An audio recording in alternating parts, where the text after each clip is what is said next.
Why submit to God? Give me a suitable fulcrum, and I will give you a bar to lift the planet Earth. These are Einstein's words. Does this apply to physics only, or does it also apply to thoughts, morality, and concepts? Does the human mind need a central starting point, and then it moves to the right or to the left, or rather in the right or the wrong direction? Or is it better to leave everything to be relatively determined in different times and places? Should the human mind be bound to a divine system which it trusts to be suitable for human life? Does this enhance the role of man's mind, or give it a lower status? Newton's laws apply to quantitative physics, but then they rely on observations and experiments that cannot be altered, such as floating and gravity. To use the human mind in building spaceships and websites is fine, but to use it for reinventing the wheel and rediscovering fire is ridiculous and absurd. The human mind faced a great battle to arrive at a set of rules that operate to improve human life. In the process, the human mind had to go from one extreme to another, and to rise from absurdity to logic. However, at no stage was the human mind absolutely right. When you do not have a point of reference, you cannot be completely certain.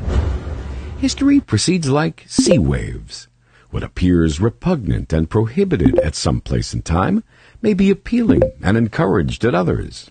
There may be a difference of only a short distance between one place and another, or a few years between one time and another.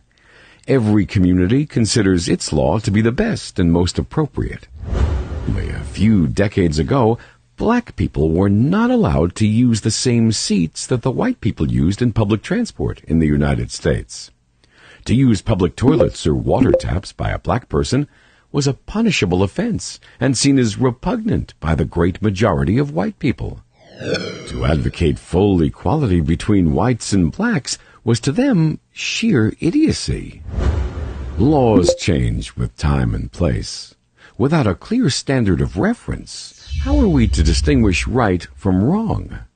At one stage, the Germans upheld Nietzsche's theory that the extermination of the lower races is acceptable in order to give a better chance for the higher races to survive and prosper. This was upheld by millions of people who considered it logical enough to be implemented. Such concepts were acceptable at certain periods. Not only so, but criticizing them was considered blasphemy. Only a few people thought that there would come a time when such ideas would be seen as absurd.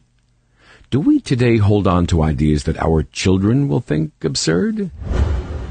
Islam establishes that the human mind needs a sound basis, a moral point of reference, a compass pointing out the way. People have millions of compasses. Indeed, everyone has his or her own moral indicator. Wherefrom can we have a primary indicator? And if we find one, how do we know it's the right one? Descartes stated the principle, "I think, therefore I am," which is known as methodological skepticism. His disciples doubted everything, including their minds and their own existence.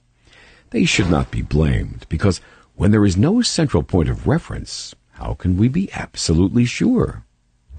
Islam establishes a complete way of life, based on a sound concept of life and the universe. It's a comprehensive and permanent concept because it's established by God, the creator of man, the universe, and all that exists. Some people today may object to the Islamic way of life, and some may ridicule it as unsuitable for our modern time.